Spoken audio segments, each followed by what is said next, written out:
नमस्कार बच्चों, कैसे हैं आप सब। आशा करती हूँ आप सभी अच्छे होंगे, स्वस्थ होंगे, खुश होंगे और अपनी पढ़ाई भी अच्छे से कर रहे होंगे। जैसा कि आप सभी जानते हैं, मैं हूँ आपकी हिंदी की अध्यापिका और मैं स्वागत करती हूँ आप सभी का आईसीटी वर्चुअल क्लासरूम में। और आज हम यहाँ पर एकत्रित हुए हैं पढ़ने के लिए क्लास 10th की हिंदी। क्लास 10th की हिंदी में हम यहाँ पर पढ़ रहे हैं अपनी कृतिका पाठ्य पुस्तिका भाग 2 का पाठ 2, जिसका नाम है साना साना हाथ जोड़ी और जिसकी लेखिका है मधु कांकरिया जी। तो आपने देखा कि हमने इस पाठ में ये पाठ जो है एक यात्रा वृतांत है और हमने इस पाठ में मतलब अपने पूरे एक तरह से पाठ को लगभग कंप्लीट करने की कंडीशन में हम हैं। लास्ट तक हमने इस पाठ को लगभग पढ़ लिया है। थोड़ा बहुत ही पाठ थोड़ा ही पाठ जो है इस पाठ का शेष है, तो उसको हम यहाँ पर आज पढ़ेंगे। तो आपने देखा, जैसे कि मैंने बताया कि मधु कांकरिया जी ने ये यात्रा वृतांत यहाँ पर एक लिखा है, जो उन्होंने सिक्किम में गैंगटोक से लेकर जो उन्होंने पूरी यात्रा जो उन्होंने की, वहां पर उन्होंने किस तरह से अलग अलग जगह देखी, जैसे वो यूमथांग गई और बाकी जगह कटाव वो गई, और उसके बाद उस बीच उन्हें काफी सारे अनेक अनुभव हुए। और आपने देखा कि उन्होंने कहा कि उन्हें काफी सारे जो जीवन के सत्य हैं उनका अनुभव यहाँ पर हुआ, और किस तरह से उन्होंने जो गैंगटॉक है वहां के लोगों को गैंगटॉक को वहां के लोगों को देखकर, वहां के जीवनचर्या देखकर, वहां का रहन सहन देखकर, वहां के शहर का नाम मेहनत कश बादशाहों का शहर उसको कहा जाता है, ऐसा उन्होंने बताया।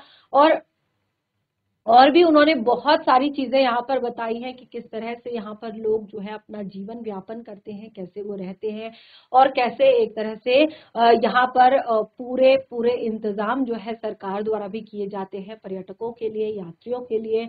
तो बहुत सारी चीजें हमने यहाँ पर पढ़ी और खुद के स्वयं के अनुभव उन्होंने यहाँ पर शेयर किए हैं, अपने अनुभवों को उन्होंने यहाँ पर बताया है।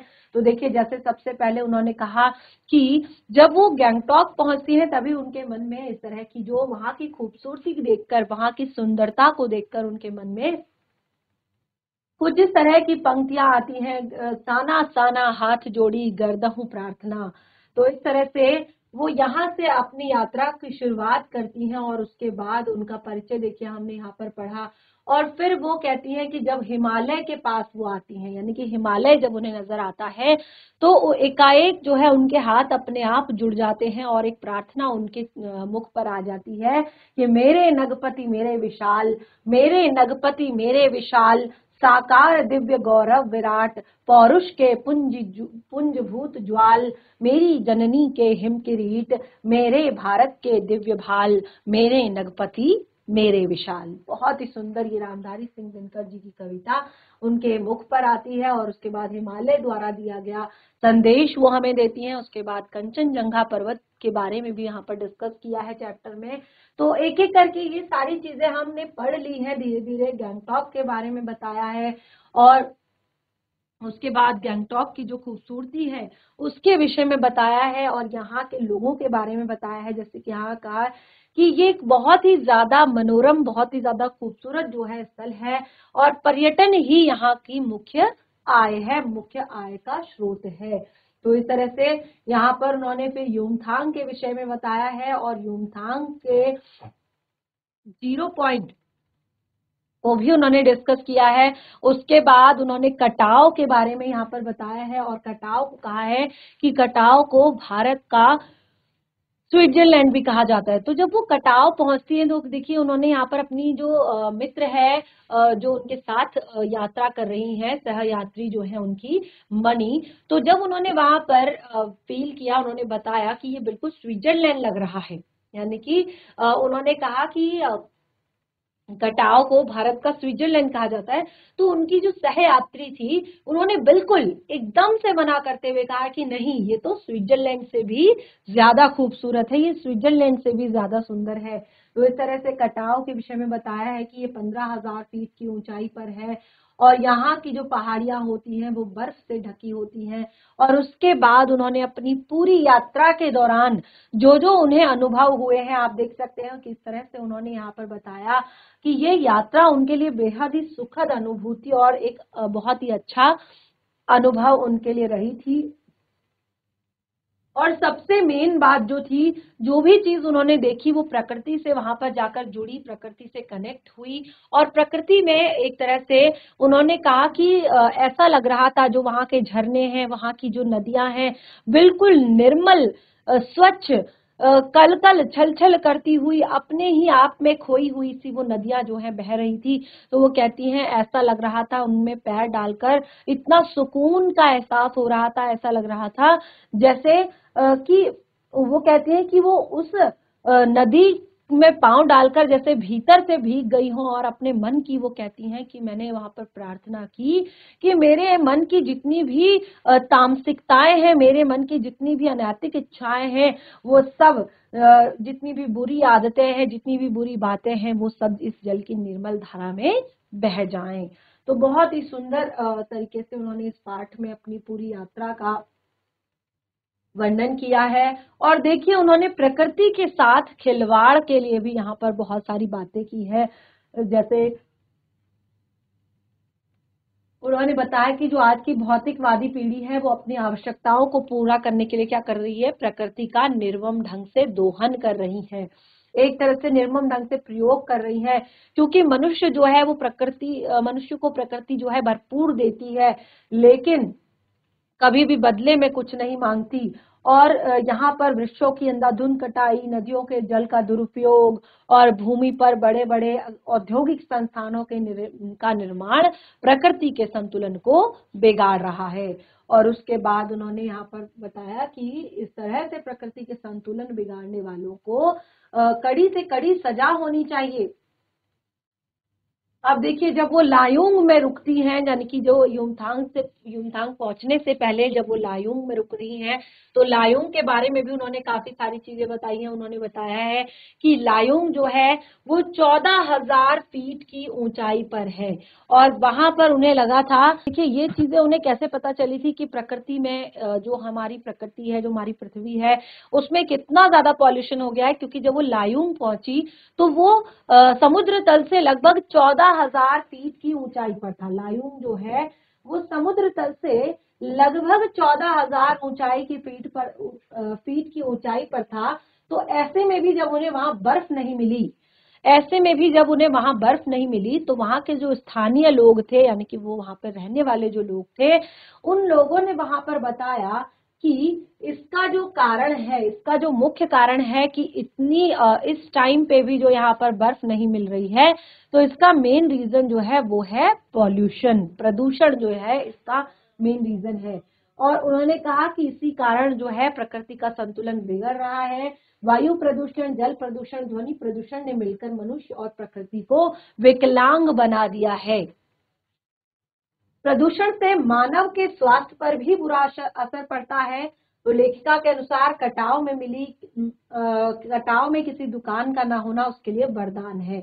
क्योंकि जब वो कटाव पहुंची थी तो देखिए लेखिका का बहुत मन था, वो बहुत ज्यादा एक्साइटेड थी, शुरुआत से ही बहुत ज्यादा उत्सुक थी बर्फ देखने के लिए। और जब फाइनली उनका ये सपना जब पूरा हुआ, जब वो कटाव पहुंची जहां पर बर्फ की मोटी मोटी चादर जो है बिछी हुई थी, और वो बर्फ बिल्कुल ताजी और नर्म बर्फ थी, जो कि बिल्कुल घुटनों तक वहां पर घुटने डूब रहे थे, काफी गहरी हुई थी।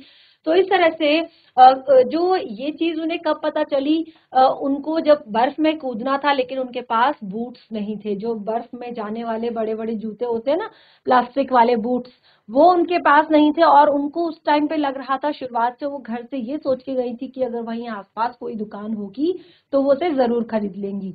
तो इतना बड़ा पर्यटक स्थल था लेकिन वहां पर कोई दुकान नहीं थी, इस कारण वो बहुत ज्यादा खुश हुई। तो उन्हें लगा कि ये एक वरदान की तरह है, जिससे आज तक उसका वास्तविक स्वरूप जो है बना हुआ है। जैसे कि मनुष्य जहां पर जाता है, इंसान वहां जहां पर जाता है, वहां पर वो क्या करता है, अपनी जो गंदगी होती है वो पूरा बिखेर कर वो वहां पर आ जाता है, खाने पीने की चीजें और बाकी भी बहुत सारी चीजें होती हैं।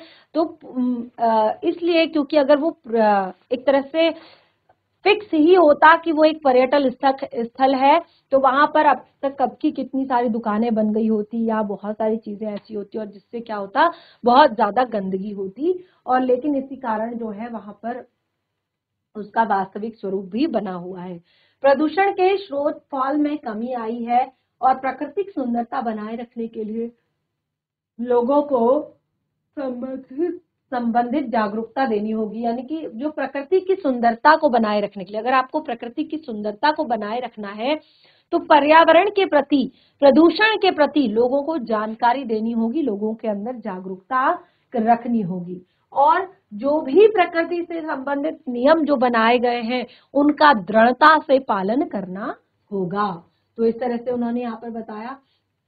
और देखिए जो हमने लास्ट में पढ़ा था वो किस तरह से कटाव में, देखिए लेखिका अपनी तरह से सोच रही हैं और उनकी जो मित्र है वो मनी, वो अपने तरीके से सोच रही हैं। तो जब लेखिका ने बर्फ के इतने बड़े बड़े पहाड़ देखे तो उन्हें प्रकृति के जल संचय की ये व्यवस्था समझ आई कि किस तरह से जो है प्रकृति जल संचय कर रही है। यानी कि जब भीषण गर्मी पड़ती है, देखिए पूरी सर्दी भर जो है जब पानी की उपलब्धता होती है, पूरी सर्दी भर ये पहाड़ बर्फ इकट्ठा करते हैं और उसके बाद जब गर्मियां आती हैं, जब लोग पानी के लिए तरस रहे होते हैं, तो उस तरह से ये बूंद बूंद करके रिस करके नदी का रूप धारण करके लोगों की प्यास बुझाती है।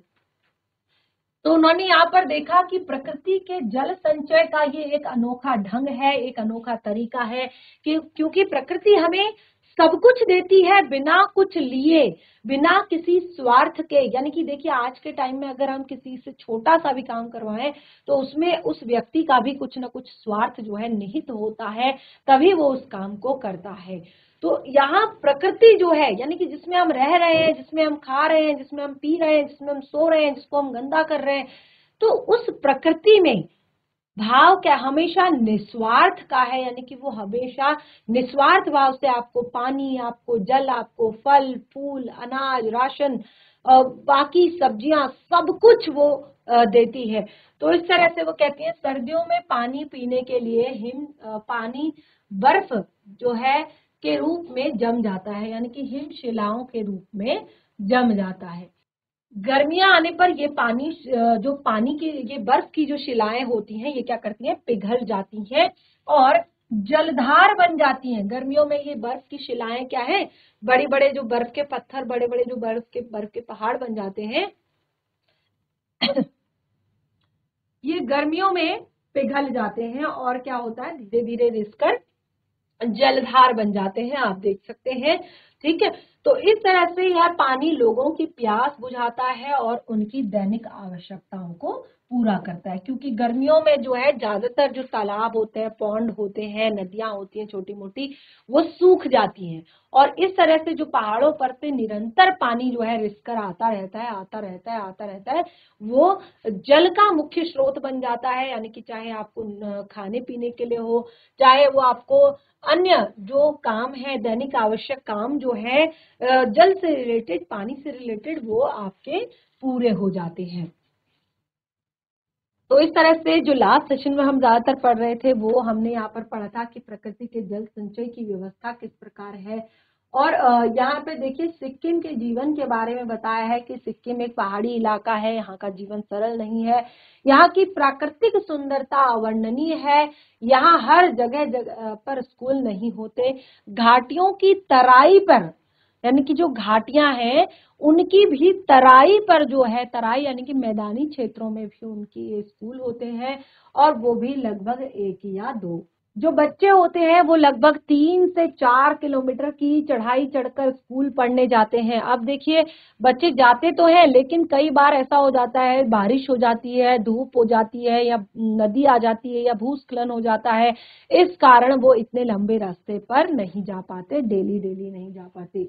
तो इस तरह से और भी काफी सारी चीजें यहाँ पर बताई हैं। और स्कूल से लौट कर वो क्या करते हैं, तो जैसे बच्चों के बारे में बताया था, वहां के लोगों के बारे में बताया था, यही सारी चीजें देखकर इसमें बताया गया है कि गैंगटॉक को मेहनतकश बादशाहों का शहर कहा जाता है। तो देखिए स्कूल से लौटकर वह जंगल की लकड़ियां भारी भारी गठरी सिर पर उठाकर लाते हैं और घर के लिए पानी भरकर लाते हैं।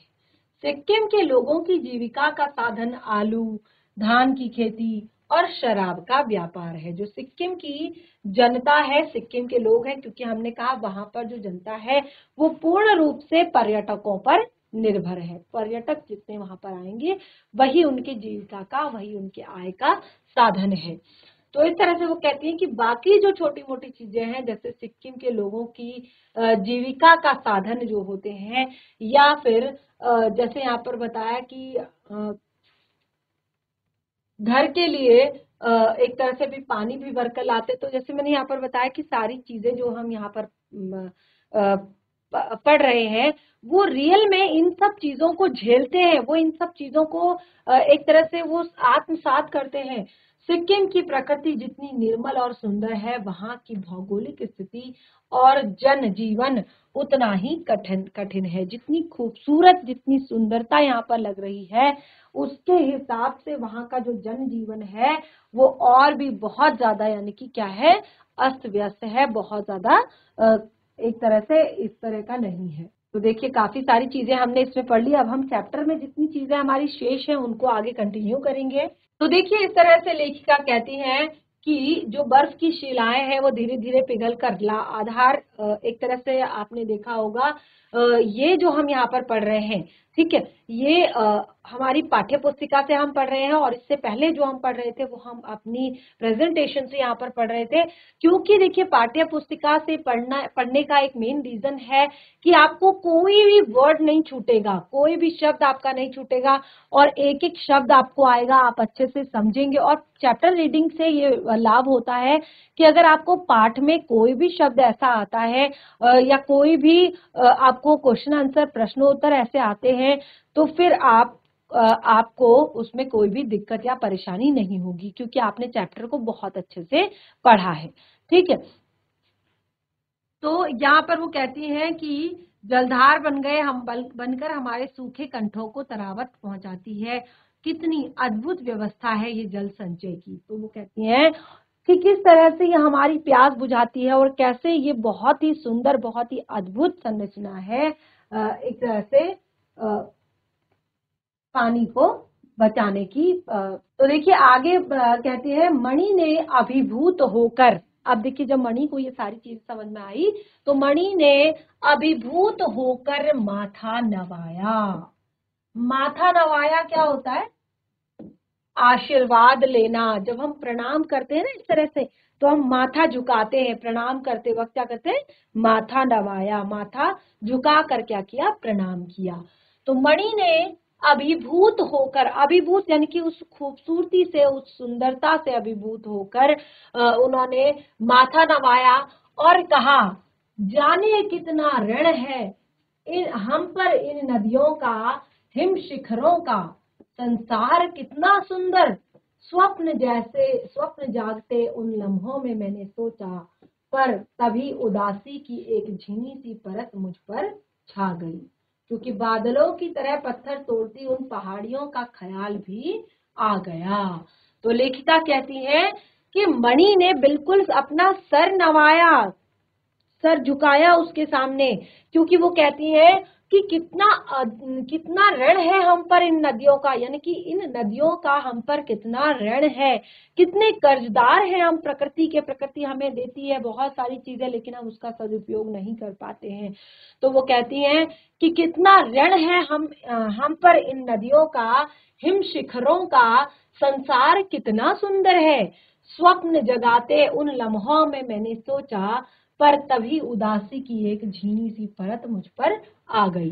वो कहती हैं कि स्वप्न देखते, स्वप्न एक तरह से जब उन्होंने हिम शिखरों का, उन्होंने कहा कि कितनी अद्भुत है ये व्यवस्था जल संचय की, तो मणि ने अपने अभिभूत माथा नवाया, अपना एक तरह से माथा टेका और कहा, जाने कितना ऋण है हम पर इन नदियों का, कितना कर्ज है न जाने हम पर इन नदियों का, हिम शिखरों का, संसार कितना सुंदर है, संसार कितना सुंदर है। स्वप्न जगाते उन लम्हों में मैंने सोचा, यानी कि स्वप्न से जगाते उन लम्हों में मैंने सोचा, पर तभी भी उदासी की एक झीनी सी परत मुझ पर छा गई। तो लेखिका कहती हैं कि इतना करने पर भी एक उदासी की जो एक झीनी परत थी वो मुझ पर छा गई।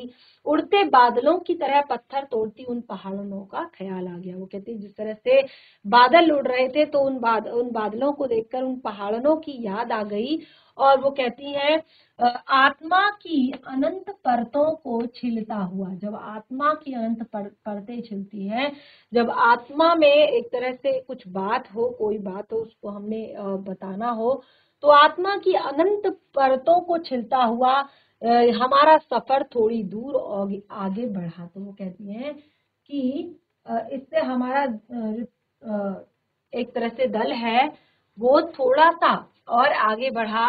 तभी देखा इसकी इक्की दुक्की फौजों की छावनियां। तब उन्होंने वहां पर आसपास देखा कि एक या दो जो है फौज की छावनियां वहां पर लगी हुई थी। और वो कहती है कि इन फौजी छावनियों से हमें ध्यान आया कि ये तो बॉर्डर एरिया है। यानी कि जब उन्होंने फौजी छावनियां देख ली तो उन्हें याद आया कि ये एक बॉर्डर एक तरह से बॉर्डर एरिया है और दूसरी तरफ दूसरी ही चीन की सीमा है और थोड़ी दूरी पर ही चीन की सीमा है। तो वो कहती हैं एक फौजी ने मुझसे कहा कि एक फौजी से मैंने कहा इतनी कड़कती। तो वो कहती थोड़ी दूर जब एक तरह से दूरी होने पर सीमा जो है चीन की सीमा है। और एक फौजी ने, तब वो कहते हैं कि मैंने एक फौजी से कहा कि इतनी कड़कड़ाती ठंड में, क्योंकि अब देखिए ये चीजें फौजियों के लिए बहुत ज्यादा टफ नहीं है क्योंकि वो हमेशा ये सारी चीजें करते हैं, जमीन पर सोना, पत्थरों पर सोना, घास पर सोना, ठंड में रहना, गर्मी में रहना। तो वो कहती है तभी इक्की दुक्की फौजी छावनियां ध्यान में एक तरह से ध्यान आया कि बॉर्डर एरिया है, थोड़ी दूरी पर ही चीन की सीमा है। और एक फौजी से मैंने कहा कि इतनी कड़कड़ाती ठंड में तापमान -डिग्री सेल्सियस था। तो एक बार यहाँ पर वो कहते हैं कि एक बार फौजी से मैंने कहा, लेखिका कहती है कि एक बार जो एक फौजी था उससे मैंने कहा कि इतनी कड़कड़ाती ठंड में, क्योंकि उसने क्या लिए, एक सिगरेट, एक यहाँ पर जो थोड़ी एक तरह से तोड़ती हुई जो यहाँ पर तो मणि जो है, वो कहती है बादलों की तरह पत्थर तोड़ती हुई उन पहाड़ों का ख्याल आया और आत्मा की अनंत परतों को छिलता हुआ। तो देखिए यहाँ पर वो बोलती हैं कि किस तरह से बहुत ही ज्यादा सुंदर, बहुत ही ज्यादा जो है प्यारा ये संसार है। और जैसे स्वप्न से जागते हुए, जैसे वो ऐसा लग रहा है कि वो सपना देख रही हैं कोई, और स्वप्न से जागते हुए मैंने सोचा, जब वो सपने से जागी तो उन्होंने सोचा कि कितना ज्यादा सुंदर है ये संसार। और तभी एक जैसे ही सपना ये उनका खुला तो फिर वो कहती कि तुरंत एक उदासी की परत भी मुझ पर छा गई कि उड़ते हुए बादलों की तरह पत्थर तोड़ती उन पहाड़ों का ख्याल भी उन्हें आ गया। और देखिए क्या हुआ कि उन पहाड़ों का जो ख्याल उन्हें आया तो आत्मा की अनंत, फिर उसके बाद वो जब गाड़ी में बैठ गए वहां से, आत्मा की अनंत परतों को जो है छीलता हुआ ये सफर आगे बढ़ा। और तभी ध्यान आया कि वहां पर फौजी छावनियां हैं। और फिर उसके बाद बॉर्डर एरिया आया और थोड़ी देर उन्हें पता चला कि यहाँ पर फौजी सीमा है। तो उन्होंने पूछा कि इतनी कड़कड़ाती ठंड में वो यहाँ पर कैसे, -15 डिग्री सेल्सियस, तो आप लोगों को बहुत तकलीफ होती होगी, इस तरह से उन्होंने पूछा। तो वो हंस दिया। देखिए क्यों हंसा वो, क्योंकि उन्होंने कहा कि ये जो जगह है यहाँ पर 15 डिग्री सेल्सियस है, लेकिन वो कहते हैं कि हम यहाँ पर इसलिए पहरा देते हैं ताकि आप चैन की नींद सो सकें। तो देखिए ये उनका काम है। वो कहते हैं हम यहाँ पर इसलिए पहरा दे रहे हैं क्योंकि आप चैन की नींद सोए, ताकि आप चैन की नींद सोए। और वो कहते हैं फिर भेटूला, ठीक है, फिर वहां पर लिखा हुआ था फिर भेटूला, यानी कि जो जितेन था फिर उसने उनसे कहा फौजियों से फिर भेटूला, यानी कि फिर मिलेंगे। तो इस तरह से जीप जो है आगे बढ़ गई और थोड़ी देर बाद फिर दिखी फौजी छावनियां और जिस पर लिखा था we give our today for your tomorrow. तो थोड़ी देर बाद उन्हें फिर से वहां पर फौजी छावनियां दिखी और जिस पर लिखा हुआ था वी गिव अवर टुडे, यानी कि हम अपना आज दे रहे हैं फॉर योर फ्यूचर, आपके कल के लिए, ताकि आपका भविष्य सुरक्षित हो सके, आपका भविष्य सुंदर हो सके, इसलिए हम अपना आज आपको दे रहे हैं। तो वो कहती है मन उदास हो गया, भीतर ही कुछ पिघलने लगा। महानगर में रहते हुए कभी ध्यान ही नहीं आया कि जिन बर्फीले इलाकों में बैसाख के महीने में 5 मिनट में ही हम ठिठुरने लगते थे, हमारे ये जवान पोष और माघ में के सिवाय पेट्रोल के सब कुछ जम जाता है। ठीक है, वो कहती है कि हमें महानगरों में रहते हुए, बड़े बड़े शहरों में रहते हुए कभी भी ये ध्यान नहीं आया, कभी भी ये समझ में नहीं आया कि बर्फीले बैसाख का महीना जो होता है, उस टाइम पे भी 5 मिनट में ही ठिठुरने लगे। यानी कि बैसाख का महीना जो था, अब देखिए, जबकि पूस और माघ ये बहुत ही सबसे खतरनाक ठंड इनमें होती है पूस और माघ के महीने में। ठीक है, तो वो कह रही है कि बैसाख के इस महीने में हम ठिठुरने लगे हैं। तो ऐसे में सिवाय पेट्रोल के जब सब कुछ जम जाता है, ऐसे में ये फौजी जो है तैनात रहते हैं और जिन संकरी घुमावदार खतरनाक रास्तों से गुजरने पर हमारे प्राण कांप उठते हैं, उन रास्तों को बनाने में जाने कितनों के जीवन अपनी मेवादों को पूरा ही खत्म किसके पूर्व ही खत्म हो गए। मेरे लिए यह यात्रा सचमुच ही खोज यात्रा थी। पूरा सफर चेतना और अंतरात्मा में हलचल मचाने वाला था। बहरहाल अब हम लायुंग वापस लौट गए, यानी कि अब वो कटाव से वापस जो है लायुंग आ गए और फिर युमथांग की ओर आगे बढ़े। तो देखिए, अब उनकी जो जीप है वो वहां से लौट गई है, वो वापस लायुंग आ गए हैं, लायुंग से युमथांग आए हैं। जितेंद्र कुछ दिन पूर्व ही नेपाल से ताजा आया था। युमथांग की घाटियों में एक नया सा आकर्षण और जुड़ गया था और धीरे धीरे जो है युमथांग की जो घाटियां थी, अब देखिए युमथांग में बहुत सुंदर घाटियां हैं, ये हमने देखा है, पढ़ा है।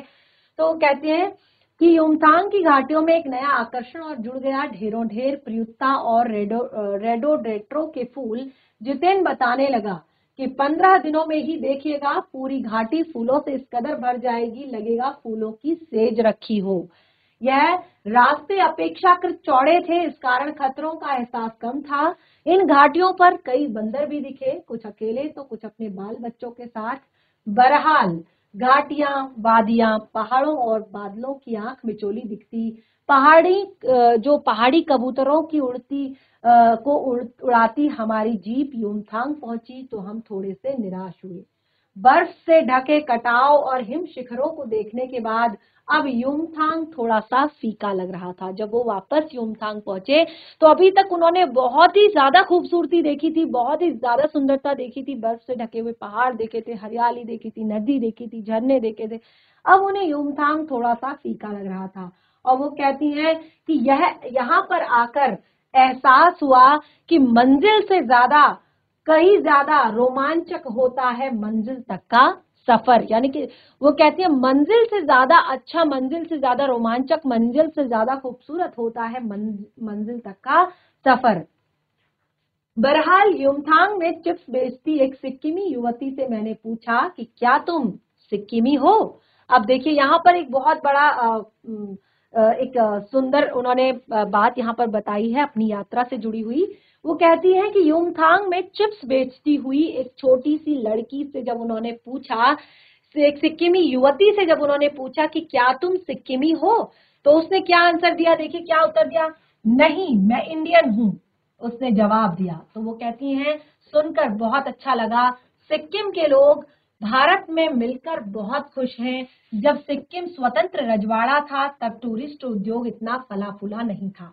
हर एक सिक्किमी भारतीय आबो हवा में इस कदर घुल मिल गया है कि लगता ही नहीं कि कभी सिक्किम भारत का भाग नहीं था।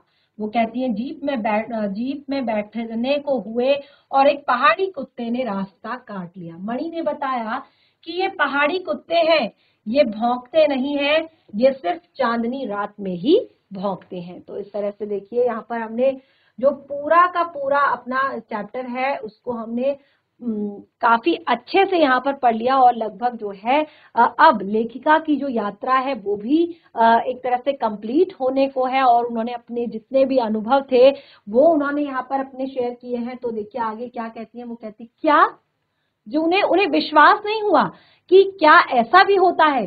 तो विस्मय और अविश्वास से मैं उसे सुनती रही, क्या समुद्र की तरह कुत्तों पर भी पूर्णमासी की चांदनी की कामनाओं का ज्वार भाटा जगाती है।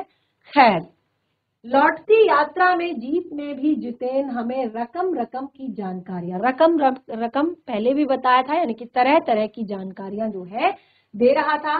मैडम, यहाँ एक पत्थर है, फिर से उसने बताया, मैडम यहाँ एक पत्थर है जिस पर गुरु नानक के फुटप्रिंट हैं। कहते हैं यहाँ गुरु नानक की थाली से थोड़े से चावल छिटक कर बाहर गिर गए थे, और जिस जगह चावल छिटक कर गिरे थे वहां चावल की खेती होती है।